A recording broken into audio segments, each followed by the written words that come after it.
And welcome to my another podcast. आज हमारे साथ एन एजुकेशनिस्ट एंड कॉलमिस्ट हैं सलमान आबिद साहब। अस्सलाम वालेकुम, कैसे हैं सर आप? कैसी हैं आप? ठीक ठाक हैं? अल्हम्दुलिल्लाह मैं बिल्कुल ठीक हूँ। आप कैसे हैं अल्लाह सर? का शुक्र है। सर आपने कॉलम निगारी का आगाज कब और कैसे किया? मैं असल में एक्चुअली जब मैट्रिक में पढ़ता था जी। उस वक्त से मुझे लिखने का बहुत शौक था। मेरे वालिद क्योंकि एक सहाफ़ी थे तो इसलिए हमारे घर में सहाफ़त जो है वो पैदा पैदा हुई थी। हमारे घर काफ़ी अखबारात आते थे तो हम अखबारात का मुताला करते थे। तो वहीं से मुझे लिखने का शौक पैदा हुआ। तो मेरे वालिद ने मुझे कहा कि अगर तुम लिखना चाहते हो तो लेटर्स टू एडिटर से अपना सफ़र शुरू करो। लेटर्स टू एडिटर एक एडिटर की डाक होती है जिसमें आप मुख्तसर किस्म के तबसरे तज़किये पेश करते हैं। तो वहाँ से मैंने शुरू किया। उस वक्त रोज़नामा नवाए वक्त में और रोज़नामा इन रोज़ में मेरी चीज़ें शाया होती थी और ये फिर चलता रहा। वक्तन फ़वक्तन मैं लिखता रहा। लेकिन 2005 के बाद जब मेरे वालिद की डेथ हो गई तो मैं चाहता था कि अपने बाप की लेगेसी जो है उसको बढ़ाया जाए। तो फिर मैंने 2005 से मुसलसल लिखा है और अब 25 बरस हो गए हैं, 20 बरस हो गए हैं। आप समझिए कि मैं मुसलसल बगैर किसी नामे के कॉलम निगारी और मजमून निगारी जो है वो करता हूँ अखबारात के लिए। अच्छा, माशाल्लाह। सर आपके पहले कॉलम का क्या मौजू था और उस पे कैसा रद्द-ए-अमल आया? ज़्यादातर तो मैंने जो जो जो मैंने कहा editor to letters to editor लिखता था तो उस वक्त तो बहुत रिस्पॉन्स आता था। लोग बड़ा पसंद करते थे कि उस ज़माने में क्योंकि अखबारात कम थे, टीवी था नहीं उस तरह से प्राइवेट, तो बहुत चीज़ें लिखी जाती थी, पढ़ी जाती थी।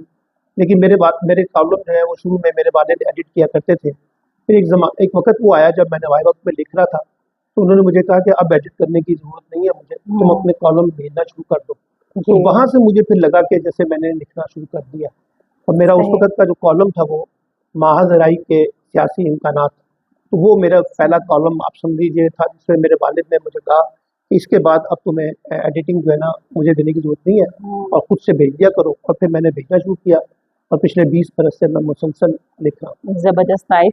तो सर आप कॉलम लिखने से पहले तहकीक करते हैं या इमोशनली कोई भी ख्याल आया? डिपेंड करता है कि किस मौजू पे लिख रहा हूँ। अगर सही। मौजू मुश्किल हो, पेचीदा हो, आलमी सियासत के साथ जुड़ा हो जी। और इलाकाई सियासत से जुड़ा हो, इकोनॉमिक्स पे हो, जी। सिक्योरिटी इश्यूज पे हो, तो फिर मुझे बहुत सी तहकीक करनी पड़ती है पहले। तो फिर मैं उस तहकीक की बुनियाद पे कुछ मवाद इकट्ठा करता हूँ जी। और मेरे कॉलम जो है वो एक आम कारी से ज़्यादा पढ़े लिखे लोगों के लिए सही। ज़्यादा होते हैं। इसलिए फिर मैं कोशिश करता हूँ कि पहले तहकीक करूँ और कुछ जवाब तलाश करूँ, कुछ शवाहिद तलाश करूँ, कुछ इदाद-ओ-शुमार तलाश करूँ जी। और उसकी बुनियाद पे लिखूँ। तो मैं आप समझ लीजिए कि मुझे कोई 1.5 से 2 घंटे लगते हैं एक कॉलम पर मेहनत करते हुए और उसके बाद फिर मैं 1 घंटे में लिखता हूँ। तो 2-3 घंटे की ये एक्सरसाइज होती है। इसके बाद फिर मैं कॉलम जो है बाकायदा छपने के लिए भेज देता हूँ। सर कॉलम निगारी ने आपकी ज़िंदगी को बदला? देखिए इस अंदाज से बदला कि आपको शोहरत भी मिली, आपको नाम भी मिला, आपको अपने कैथारसिस का मौका भी मिला, जो आप कहना चाहते हैं, जो बोलना चाहते हैं, जो लिखना चाहते हैं, उसकी आज़ादी थी। और फिर ये कि पज़ीराई भी हुई लोगों की तरफ से और सबसे अच्छा मुझे रिस्पॉन्स ये मिलता है कि जो लोग अपने एमफिल के, मास्टर्स के और पीएचडी के थीसिस लिखते हैं, वो अक्सर मुझसे रुजू करते हैं अपने थीसिस के लिए और वो मुझे कोट करते हैं मुख्तलिफ मौज़ूआत के ऊपर। और ये पाकिस्तान के स्टूडेंट्स भी हैं और इंटरनेशनल स्टूडेंट्स भी हैं, लंदन स्कूल ऑफ इकोनॉमिक्स के स्टूडेंट्स भी हैं और दूसरे स्टूडेंट्स भी हैं कि जब वो पाकिस्तानी सियासत के ऊपर या पाकिस्तान के इशूज़ के ऊपर, दहशतगर्दी, टेररिज्म, सिक्योरिटी इशूज़ पे लिखते हैं, तहकीक करते हैं, तो वो मुझे बतौर एक्सपर्ट्स के तौर पे कोट करते हैं। तो फिर मुझे खुशी होती है। फिर इसी तरीके से जो हमारी पब्लिक यूनिवर्सिटीज़ हैं उसमें जो पॉलिटिकल साइंस का सब्जेक्ट है उसमें मेरी किताबें जो हैं और मेरा जो कॉलम है वो बाकायदा एक रेफरेंस के तौर पर ऐड किए गए हैं, पढ़ाए जाते हैं। तो इस लिहाज से तो खुशी होती है कि आपकी जो मेहनत है, जो काम आपने किया है, उसको किसी न किसी सतह पे पज़ीराई मिल रही है और सरकारी लाइब्रेरियों में मेरी किताबें भी मौजूद होती हैं। और हमारे स्टूडेंट्स जो तहकीक के शौक रखते हैं, कम से कम उनके लिए तो मैंने बहुत सारा मवाद लिखा है जो उनको फ़ायदा दे सकता है। सही। तो सर अगर कोई बैकलैश आता है आपके कॉलम पे तो उसको कैसे हैंडल करते हैं? देखिए मेरी कोशिश होती है कि मैं महाज़राई से बचूँ और अपने लिए मैंने एक रेड लाइन लगाई हुई है। उस रेड लाइन को मैं क्रॉस नहीं करता क्योंकि कोई मादर-पिदर आज़ादी नहीं होती। आज़ादी का तसव्वुर जो है एक लिमिट के साथ होता है। तो मैं कोशिश करता हूँ कि ऐसे मौज़ूआत के अंदर ना फँसूँ जो बहुत ज़्यादा मुतनाज़े और ज़्यादा तनाज़ात का हों। और अगर उनमें लिखना भी है तो फिर उस सलीके से लिखना है, तरीके से लिखना है, खूबसूरती से लिखना है कि किसी को महसूस भी ना हो अगर आप तनकीद। दूसरी बात ये कि जो मैंने अपनी कॉलम में सीखी है और अपने वालिद से भी सीखी है, वो ये कि तनकीद में और तज़हीक में फ़र्क होना है। होना बिल्कुल चाहिए। जी आप जी लोगों पर तनकीद करें तो करें लोग माइंड जी नहीं करते हैं, लेकिन जब आप लोगों का मजाक उड़ाते हैं, तज़ीक करते हैं, उनकी जी किरदारकशी करते हैं, जी तो लोग माइंड करते हैं, एक जी बात। और दूसरी बात ये कि अगर आप जज्बातियत की बुनियाद पे लिखते हैं, जी तो फिर उसका रद्द-ए-अमल कुछ और होता है। जब आप बिल्कुल ठोस बुनियाद पे, शवाहिद की बुनियाद पे लिखते हैं, तो जी उसका मौजू कुछ और होता है। तो मेरी कोशिश होती है कि ये जो कॉलम के ज़रिए हम ऐसे इश्यूज़ हम्म, को मत टच करें, जिस पे लोग बहुत ज़्यादा शिद्दत पसंदी के साथ रिएक्ट करते हैं। जी। तो सर जब आप कॉलम लिख रहे होते हैं, कुछ स्पेसिफिक ऑडियंस आपके माइंड में होती है कि ये ऑडियंस है, जी, एज जी, ग्रुप मैंने की? आपको बताया कि मैं लेमैन के लिए नहीं नहीं लिखता, लिखता। मैं जी, बहुत जी, कम लिखता हूँ। जी। मेरी कोशिश होती है कि पाकिस्तान हुँ, में जो फैसले करने वाले लोग हैं, जी, जिसमें पार्लियामेंटेरियन है, ब्यूरोक्रेसी है, पॉलिसी साज़ हैं, जी, एकेडमिक लोग हैं, जी, सिक्योरिटी एक्सपर्ट्स हैं, इकोनॉमिक एक्सपर्ट्स हैं, मैं उनको सामने रख के लिखने की कोशिश करता हूँ। सही। मैं लेमैन के लिए लिखता ज़रूर हूँ बाज़-औक़ात अवामी मसाइल के जी, ऊपर, जी, लेकिन ज़्यादातर मेरे जो मौज़ूआत हैं, जैसे इंडिया-पाकिस्तान के ताल्लुकात हैं, जी, पाकिस्तान-अफ़गानिस्तान ताल्लुकात हैं, पाकिस्तान-ईरान ताल्लुकात हैं, हुँ, पाकिस्तान-चीन ताल्लुकात हैं, जी, मिडल ईस्ट की सियासत है, या जी, कौमी सियासत से जुड़े मसाइल हैं, जिसमें जी, जमहूरियत है, दहशतगर्दी है, सिक्योरिटी है, गवर्नेंस के इश्यूज़ हैं। जी। तो मैं कोशिश करता हूँ कि ज़रा उन लोगों के लिए लिखे जाएँ, जो हालात को बदल सकते हैं। सही। तो सर आप पाकिस्तान में जैसे इतनी पॉलिटिकल इंस्टेबिलिटी रहती है, आप कोई कॉलम लिखते हैं, किसी स्पेसिफिक आप पार्टी को करते हैं उसमें देखिए, ब कोई भी सपोर्ट? कॉलम निगार आज़ाद नहीं होता। जी, हर कॉलम निगार की अपनी कोई ना कोई पसंद होती है। जी, जब पाकिस्तान में 2 जमाती निज़ाम था, यानी पीपल्स पार्टी का और मुस्लिम लीग नून का, जी, तो मैं उस वक़्त मुस्लिम लीग नून के करीब समझा जाता था। पीपल्स पार्टी सही। के खिलाफ हम बहुत लिखते रहे। हुँ, फिर हुँ, जब से ये तीसरी जमात उभरी है, पीपानी पीटीआई के कॉन्टेक्स्ट में, इमरान खान के कॉन्टेक्स्ट में, जिसने आके 2 जमातों को चैलेंज किया, तो जी, पाकिस्तान का सियासी निज़ाम इस जगह पे खड़ा था, जी, जहाँ तीसरी कुव्वत का आना जो है, वो फितरी जी, था। तो हमने पीटीआई को बहुत सपोर्ट किया इस मामले में, लेकिन जी, मैं अंधी मोहब्बत का शिकार नहीं हूँ। चाहे वो नवाज़ शरीफ साहब की मोहब्बत हो, चाहे वो इमरान खान की मोहब्बत हो, चाहे वो पीपल्स पार्टी की मोहब्बत हो या जमात-ए-इस्लामी की मोहब्बत हो। मैंने जहाँ जिस चीज़ को बुरा समझा है, उसको बुरा जी, लिखा है, और जहाँ मैंने समझा कि किसी ने गलती की है, जी, इवन इमरान खान की जो बहुत सारी गलतियाँ हैं, हुँ, मैं उनके दौरे इक़्तिदार में भी उसकी निशानदेही करता रहा हूँ अपने कॉलमों के ज़रिए कि आप सही। गलत फैसले कर रहे हैं। जी, जिसमें बुज़दार साहब की सिलेक्शन का मामला था, हुँ, जिसमें महमूद खान की सिलेक्शन का मामला था, जी, जिसमें पार्टी के मामलात को गैर जमहूरी तरीके से चलाने के मामलात थे, जी, जज़्बातियत के मामलात थे, उनकी बीवी बुशरा बीवी की सियासी अमूर में मुदाखलत थी। जी, तो मैंने उसके ऊपर बहुत लिखा है। तो जी, इसलिए मेरी पीटीआई से हमदर्दी ज़रूर है, लेकिन मैं अपने आप को कभी किसी पार्टी के स्पोक्समैन के तौर पर पेश नहीं करता। सही। तो सर आप जो है इसके अलावा आप टीचर भी हैं, आप डिफरेंट यूनिवर्सिटीज़ में भी लेक्चर्स देते हैं। कौन-सा सर किस फ़ील्ड में? इसी में देखिए, जर्नलिज़्म में? बेसिकली तो मैं मीडिया के सब्जेक्ट्स पढ़ाता हूँ, जी, लेकिन साथ-साथ पॉलिटिकल साइंस के सब्जेक्ट भी पढ़ाता हूँ और सोशल साइंसेज़ के सब्जेक्ट भी पढ़ाता हूँ। तो सही। जो सोशल साइंसेज़ से रिलेटेड डिपार्टमेंट है, हुँ, उसमें मैंने वुमेन इन पॉलिटिक्स पढ़ाया है, वुमेन पीस एंड सिक्योरिटी सही। पढ़ाया है, अच्छा, लोकल गवर्नमेंट को पढ़ाया है, जो मेरा जी, सब्जेक्ट है, मेरी स्पेशलाइज़ेशन है इसके ऊपर। हुँ, और फिर मैंने मीडिया को पढ़ाया है, अब डिजिटल जी, मीडिया, साइबर क्राइम वगैरह जो है ये पढ़ाता हूँ। मेरी अपनी 6 किताबें हैं, जो मैंने जी, 3 माशा किताबें जो है सिर्फ़ लोकल गवर्नमेंट से रिलेटेड लिखी हैं। एक सही। किताब मेरी पाकिस्तान की पॉलिटिकल पार्टीज़ और जमहूरियत जी, के तनाज़ुर में है, एक किताब अच्छा, मेरी दहशतगर्दी के तनाज़ुर में है, सही। और एक किताब मैंने अपने वालिद साहब की इंतकाल के बाद उनके ऊपर कंपाइल की थी, क्योंकि वो पाकिस्तान के एक बहुत बड़े सहाफ़ी थे, अब्दुल करीम आबिद। तो मेरा जी, उनसे लगाव भी बहुत था अपने हुँ, हुँ, बतौर बेटा, हुँ, तो मैं चाहता था कि उनकी चीज़ों को जोड़ा जाए। जी, तो इस तरह से मैंने 6 किताबें लिखी हैं अब हुँ, तक, और कोई 10-12 किताबचे छोटे-छोटे वो भी लिखे हैं, और अभी नाइस, मेरी 2-3 किताबें जो हैं वो छपने वाली हैं सही। अगले एक आध बरस में। जी, मैं उस पे भी काम करता हूँ, तो बेसिकली मैं पढ़ाता भी हूँ यूनिवर्सिटी में, और पढ़ाने की वजह भी ये थी कि मैं चाहता था कि जो नौजवान हैं, उनके जी, साथ इंटरेक्शन हो, वो जी, क्या सोचते हैं, क्या समझते हैं, क्या हुँ, परखते हैं, उनके साथ बातचीत का मौका मिले, और मैं जो चेंज एजेंट हूँ, तब्दीली चाहता हूँ, हुँ। वो मैं अपना मैसेज जो है वो नौजवानों तक पहुँचा सकूँ कि सर मैं आप किस तरह से चीज़ों को देखता हूँ। जी, तो क्या नज़र आता है हमारा जो स्टूडेंट है, जो नौजवान है, वो कहाँ इस वक़्त स्टैंड करता है? देखिए, पाकिस्तानी यूथ में बहुत पोटेंशियल है। जी, अनफॉर्चुनेटली उनको लीडरशिप नहीं मिली, जी, उनको अपॉर्च्युनिटीज़ नहीं मिली, उनको जी, सही तरीके से गाइडलाइन नहीं मिली। जी, वो ट्रेडिशनल एजुकेशन के अंदर फँस के रह गए हैं हुँ, डिग्रियों तक। स्किल्स के अंदर उनकी सलाहियत नहीं नहीं है, है, उनकी अच्छी कम्युनिकेशन नहीं है, हुँ, कॉन्फ्लिक्ट को डील करना उनको नहीं आता, उनकी हुँ, प्रेज़ेंटेशंस अच्छी नहीं है। जी, तो बहुत सारे इश्यूज़ हैं जो इस वक़्त यूथ को दरपेश हैं। जॉब्स नहीं है हमारे पास मार्केट्स में। हुँ। अपना बिज़नेस जनरेट करना चाहते हैं, तो उसके बारे में हमारी एक्सपीरियंस कोई नहीं है, नॉलेज कोई नहीं है, कोई इन्फॉर्मेशन ऐसे कोई नहीं है। सेंटर्स भी नहीं आए ऐसे बिलीव के सेंटर्स भी भी कोई नहीं नहीं है है। गवर्नमेंट जी, की सत्ता, खुद जी, यूनिवर्सिटीज़ के अंदर नहीं है जो नहीं बच्चों है। को गाइड कर सकें। जी, तो पाकिस्तानी नौजवानों में पोटेंशियल तो बहुत है, जी, लेकिन और आप देखिए इसी पोटेंशियल की बुनियाद पे पिछले साल जी। 14.5 लाख लोग पाकिस्तान छोड़ के गए हैं, नौजवान पढ़े-लिखे। और इस अच्छा, साल अभी जी, जिस वक़्त मैं आपके साथ बात कर रहा हूँ, जी, अगस्त है, जी, आज ही की खबर है डॉन की, कि 4.5 लाख पाकिस्तानी छोड़ के जा चुके हैं 6 माह में। तो इसका मतलब है कि इस दफ़ा भी कोई 10-12 का फिगर आएगा। तो इसका मतलब है कि पाकिस्तानी नौजवान पाकिस्तान के अंदर से मौके तलाश करने की बजाय बाहर की दुनिया में जाना चाहते हैं, ज़्यादा मौके तलाश कर रहे हैं, अपॉर्चुनिटीज़, इकोनॉमिक अपॉर्चुनिटीज़, क्योंकि पाकिस्तान का जो सिस्टम है उनको सूट नहीं करता। डेस्परेट इतने हैं कि वो, और फिर हमारा जो पॉलिटिकल सिस्टम है उसमें भी पोलराइजेशन बहुत ज़्यादा बढ़ गई है। ये PTI, PMLN, Peoples Party clash बहुत बढ़ गया है सियासत में। तो लोग जब आवाज़ उठाते हैं, बात करते हैं, तो उनको सख्त मुज़ाहमत का सामना करना पड़ता है।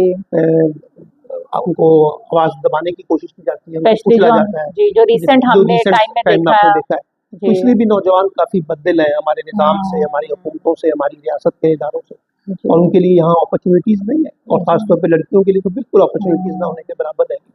तो इसलिए मैं समझता हूँ कि पाकिस्तानी यूथ का पोटेंशियल तो है। जो नौजवान बाहर जाके परफॉर्म कर सकता है वो अपने मुल्क में भी परफॉर्म कर सकता है, लेकिन जज्बे से कर सकता है। अगर आप उनके पर शफ़क़त का हाथ रखें, उनकी बात सुने, उनके गिले शिकवे सुने। और जो बलूचिस्तान के नौजवान हैं, जो खैबर पख्तूनख्वा के नौजवान हैं, जो फाटा की लड़कियाँ हैं, जो गिलगित बल्तिस्तान से हैं, अगर आप उनकी आवाज़ें सुने और उनके लिए अपॉर्चुनिटीज़ फेयर तरीके से दें तो आगे बढ़ सकते हैं। जी बिल्कुल। तो सर इन सब मसाइल का आपके ख्याल में क्या सलूशन हो सकता है? देखिए, हल तो ये है कि आपको दुनिया की तजुर्बों से सीखना चाहिए। जी। जो दुनिया ने अपनी गलतियों की इस्लाह की है उससे सीखें कि किस तरह से उन्होंने अपने गवर्नेंस के मॉडल को दुरुस्त किया है, कैसे उन्होंने अपनी जमहूरियत के मॉडल को दुरुस्त किया है, कैसे उन्होंने रूल ऑफ लॉ को बेहतर बनाया है, कैसे उन्होंने इंडस्ट्रियाँ लगाई हैं छोटी-छोटी, जहाँ नौजवान अपने लिए रोजगार क्रिएट करते हैं, कैसे उन्होंने नौजवानों को एंटरप्रेन्योरशिप के अंदर डाला है। अब दुनिया की यूनिवर्सिटीज जो है वो जॉब्स नहीं प्रोवाइड कर रही, और दुनिया की गवर्नमेंट है और स्टेट्स भी जॉब नहीं दे रही, बल्कि लोग अपना काम सेल्फ मेड के तौर पर कर रहे हैं। तो ये तमाम चीज़ें अगर हम करें, ट्रांसपेरेंट सिस्टम हो, इनेबलिंग इन्वायरमेंट हो, हेल्थ इन्वायरमेंट हो, और लोगों की जो बेसिक नीड्स हैं, जिसमें उनकी फूड सिक्योरिटी है, जिसमें उनकी पॉवर्टी है, उनकी एजुकेशन है, उनकी हेल्थ है, अगर आप इंटरटेनमेंट है, अगर आप इसको फोकस कर लें, तो यही पाकिस्तानी नौजवान जो है पॉजिटिव तरीके से इस मुल्क का सॉफ्ट इमेज भी बिल्ड कर सकते हैं। जी, अब टाइम आ गया है कि अपग्रेड होना चाहिए हमारा। लेकिन ये बात ये है कि हर वक्त के साथ जैसे हम अपने आप को बदलते हैं, शख्सियत को बदलते हैं, अपने लिबास के साथ, अपने रहन सहन के साथ, अपने तर्ज अमल के साथ, तो इसी तरह से एक वक्त आता है जहाँ हुकूमत के जो गवर्नेंस के मॉडल हैं जो पिट चुके हैं, फरसूदा हैं, नकारा हो चुके हैं, नाकाम हो चुके हैं, उसमें से अब लोगों को मिल कुछ नहीं रहा, डिलीवर कुछ नहीं हो रहा। हमारी हुकूमतें, हमारी सियासी जमातें जो हैं वो अवामी एजेंडा नहीं रखती हैं, नौजवानों के पास उनके लिए कोई प्रोग्राम नहीं है। तो अगर आप अपनी इस्लाह नहीं करेंगे तो लोग आपको डिसएसोसिएट कर देंगे। लेकिन लोगों को आप जज्बातियत की बुनियाद पे, मोहब्बत की बुनियाद पे अपने करीब नहीं ला सकते। आपको साथ साथ लोगों के बुनियादी मसले भी तो हल करने हैं ना। कब तक ये कर सकेंगे? अपने लोगों के मसलों को हल करें। जो अभी इतने लड़के लड़कियां पढ़ रहे हैं यूनिवर्सिटियों से, लेकिन अब जब वो बाहर निकलते हैं तो बाहर दरवाजे उनके लिए बंद है। तो जब तक आप दरवाजे नहीं खोलेंगे, अपॉर्चुनिटीज क्रिएट नहीं करेंगे, आप बड़ी इंडस्ट्रियां छोड़ दें, आप छोटी छोटी इंडस्ट्री लगा के लोगों को प्रमोट करें, इकोनॉमिक अपॉर्चुनिटीज क्रिएट करें, लोगों पे ट्रस्ट करें, उनको सॉफ्ट लोन्स दें, तो वो कुछ करके तो दिखाए ना। यूनिवर्सिटीज में भी इवन ये होना चाहिए कि उनको गाइडलाइन दें आगे के निकलते हैं। बिल्कुल सही आपने कहा कि यूनिवर्सिटियां बदलें। ये 1970 के मॉडल के तहत यूनिवर्सिटियां नहीं चल सकती, 1980 के मॉडल के तहत नहीं चलेंगी। 2025 की यूनिवर्सिटियां, जब यहाँ से बच्चा ग्रेजुएट हो तो उसके पास एक एम्प्लॉयमेंट हो, उसके पास कोई स्किल्स हो, उसके पास एक महारत हो जिसकी बुनियाद पे उसके लिए रोज हो। इसलिए हम बार बार एक जोर देते हैं कि इंडस्ट्री का और यूनिवर्सिटी के दरमियान जो लिंकेजेस हैं वो बहुत बिल्ड होने चाहिए, ताकि वो पता हो कि इंडस्ट्री को किस तरह के लोगों की जरूरत है। हम सिंपल से मास्टर्स पैदा कर करके उनको बोझ बनाकर पेश कर रहे हैं, उससे हमारी इंडस्ट्री के मसाइल हल नहीं होंगे, ना हमारी मईशत दुरुस्त हो सकेगी, ना नौजवान अपने लिए माशी इम्कानात पैदा कर सकेंगे। और नौजवान के लिए कितनी मायूसी है कि वो पढ़ के मास्टर्स करके 16 ईयर्स डिग्री लेने के बाद एक पेरेंट्स ने इन्वेस्टमेंट किया। अब आप उनको कहते हैं, मिसाल के तौर पे भी शहबाज शरीफ साहब ने ऐलान किया कि जो लोग टॉप पोजीशन लेंगे उनको मैं मोटरसाइकिल और उनको और लोडर लेके दूंगा। तो अगर उसने मास्टर्स करने के बाद लोडर चलाना है तो फिर ये तो आपकी हिकमत अमली गलत है।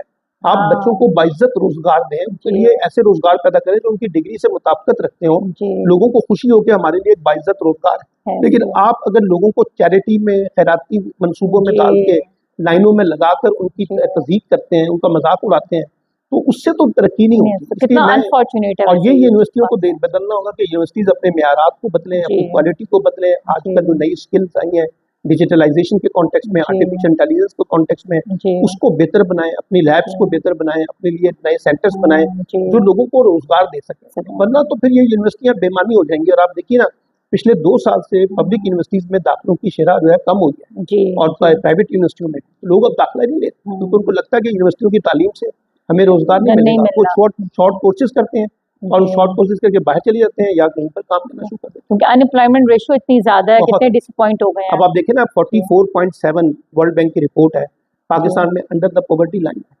पाकिस्तान में 36% जो है फूड सिक्योरिटी का शॉर्टेज है। जी लोगों को 36% लोगों को इतना खाना नहीं मिलता जितना उनके लिए रिक्वायरमेंट है। गवर्नमेंट है तो ये जो फिगर्स हमारे पास है, या जी 1.8 कुछ पैसे हम जो एजुकेशन पे खर्च कर रहे हैं, जी 1.6 जो है वो हम हेल्थ पे खर्च कर रहे हैं जी जीडीपी का।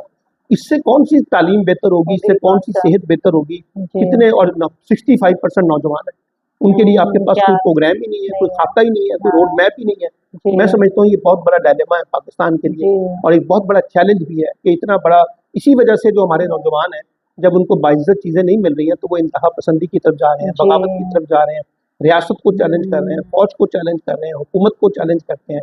गुस्सा उनके अंदर बहुत है। आपने जी सोशल मीडिया पे देखा होगा, लोग जी गालियां निकालने पे मजबूर हो जाते हैं बिल्कुल सिस्टम के बारे में, जी वो किसी को बर्दाश्त नहीं कर रहे सुसाइडल हैं। अटेम्प्ट्स हैं, क्या सुसाइडल कुछ हो अटेम्प्ट, रहा है, अब आप देखिए ना, रॉबरी सब कुछ दो यहाँ चीजें पे जो है, एक आपने सुसाइड की बात की, जी ये लड़के लड़कियों के दरमियान रुझान है बहुत तेजी से जी बढ़ा है। जी दूसरा नशा बहुत बढ़ गया जी है, लड़कियों के अंदर भी बढ़ गया बढ़ गया है। है। जी यूनिवर्सिटीज के अंदर आप देखें कि लोगों को नशा आसानी से मिल जाता है, लोग नशा कर रहे हैं। जी वो नशा क्या है? नशा इसलिए है कि डिप्रेशन है, जी फ्रस्ट्रेशन है, जी स्ट्रेस है, जी उनके कहीं तो पास उन्होंने उनके पास निकाला फ्यूचर जी नजर नहीं आ रहा। जी तो वो उन्होंने एक शॉर्टकट ढूंढ लिया है नशे जी करने का। जी और मंशियात बड़ी तेजी से हमारे तालीमी इदारों में फैली है जी और ये सिर्फ यूनिवर्सिटी से नहीं, स्कूलों और में कॉलेजों लेवल तक जो है हमारे बच्चे बच्चियां जो हैं वो इस तरह की चीज़ों के अंदर इंगेज हो चुके हैं। तो मैं समझता हूँ फिर आपके पास स्पोर्ट्स कोई नहीं है नौजवानों के लिए, जी खेलों के मैदान बाकी नहीं बचे हैं। अच्छा, अगर सेंटर्स आप नहीं है, खेलना चाहते हैं बहुत तो फिर लिमिटेड आपके, है अगर जी आप खेलना चाहते हैं तो आपके पास पैसे होने चाहिए जी कमर्शियल, जी ताकि आप कमर्शियल क्लबों में जाएं, वहां पे जाके स्विमिंग करें, वहां पे जाके बैडमिंटन खेलें, ये वहां तो जाके फुटबॉल हॉकी क्रिकेट ये तो खेलें। गवर्नमेंट लेवल पे होना चाहिए कि सब सारी जी एंटरटेनमेंट जी, जो है वो मिल कर हमारे सकें। ज़माने में जब हम स्कूलिंग में थे, जी हर चीज़ हम फ्री खेलते थे, करते थे लेकिन जी अब हर चीज़ पैसे से हो गई है। तो कमर्शलाइज ये हो जो गई है कमर्शलाइजेशन आई है, जी इसने भी हमारे लोगों को बड़ा बिगाड़ ये दिया कर है दिया है और जी लोगों को जो है ना एक सही तरीके से गाइड करने के लिए कोई तैयार नहीं है। एक रवायती तरीके से हम लोगों को तालीम दे रहे हैं, जी एक रवायती तरीके से हम लोगों की ज़िंदगियाँ बनाने की कोशिश कर रहे जी हैं। तो मैं ये समझता हूँ कि हमारे तालीमी निज़ाम की भी फेलियर है, जी हमारे स्टेट की भी फेलियर है, जी हमारी गवर्नेंस और गवर्नमेंटों का भी फेलियर है कि हम 65% यूथ को सही तरीके से डिलीवर नहीं कर पा रहे। और यही कितना नौजवान फिर उठते हैं, इनको जी लोग भड़काते हैं और फिर वो जहाद के नाम पर या दहशतगर्दी के नाम पर इंतहा पसंदी का शिकार हो जाते हैं, खुद भी और जी दूसरों को भी मारना शुरू कर देते हैं। और आने इसलिए कि वाले आपके पास, और अब ये खवातीन टेररिस्ट के तौर पर सामने आई हैं। जी आपने देखा कई हमारी यूनिवर्सिटीज़ की स्टूडेंट्स जो हैं वो टेररिज्म के अंदर अच्छा मुलव्वस जी पाई गई हैं। तो ये बड़ा ओह सीरियस सीरियस है अलार्मिंग सिचुएशन है पाकिस्तान के अंदर। जी अगर आपने इन पे तवज्जो ना दी तो मैं नहीं समझता कि हमारा कोई फ्यूचर जो है बहुत शानदार है। बहुत ज्यादा अलार्मिंग है, ये तो आई ओपनिंग है जी, आई ओपनिंग जी है। जैसे जी मैंने आपको बताया, लड़कियों में मंशियात का इस्तेमाल, जी लड़कियों के अंदर क्राइम बहुत बढ़ गया है, जी लड़कियों के अंदर इंतहा पसंदी, टेररिज्म जो है एंगेज जी हो चुका है। लड़कियों के अंदर अब ये सेक्स के क्राइम है, ये बहुत जी बढ़ गए हैं। जी लोग जो है पैसे लेते हैं, फिर वो जी सेक्स की तरफ जाते हैं, माइल होते हैं। जी इसलिए कि आप उनके लिए अपॉर्चुनिटीज क्रिएट नहीं नहीं कर रहे, करना है जी आप उनको सिक्योरिटी नहीं दे रहे, आप उनको जी इकोनॉमिक शेल्टर्स नहीं दे रहे। जी तो जब ये चीज़ें अगर आप नहीं देंगे तो वो लड़के हों या लड़कियां हों, जी उनके लिए प्रॉब्लम तो आएंगे। अब जैसे बहुत सारी लड़कियां छोटे शहरों से आई हैं और वो बड़े शहरों में आती हैं, तो यहाँ हैरेसमेंट्स उनके साथ बहुत होती है, जी एक्सप्लॉइटेशन से उनके साथ बहुत होती होती है। जी आपने उसको 15,000 रुपये पे रखा हुआ है, 33,000 मिनिमम वेजेस का, जी 34,000 का हमारा कानून है। आपने 15,000 रुपये पे लोगों को 12-12 घंटे के लिए भर्ती किया हुआ है। जब वो सवाल उठाते हैं तो उनको नौकरी से निकाल दिया जाता है। तो ये जो जी एक्सप्लॉइटेशन पाकिस्तान के जी अंदर हो रही है, हमारा पूरा गवर्नेंस का, मॉनिटरिंग का, अकाउंटेबिलिटी का सिस्टम फेल हो गया है, उसका कौन जिम्मेदार है? इसलिए मैं समझता हूँ कि आज पाकिस्तान की यूथ जो है, जो इतने बड़ी बल्क साइज में चली गई है, पोटेंशियल भी है, कुछ करना भी चाहते हैं, लड़कियां जी करना चाहती हैं, लेकिन अगर आप उनको अपॉर्चुनिटीज नहीं देंगे तो फिर वो कैसे ग्रो करेंगे और कैसे अपने आप को बिल्ड करेंगे? सही बात है। बस सर अल्लाह करे कि पाकिस्तान के लिए बेहतर हो और एक चेंज हम जल्द देखें जी, इंशाल्लाह अपनी कंट्री में।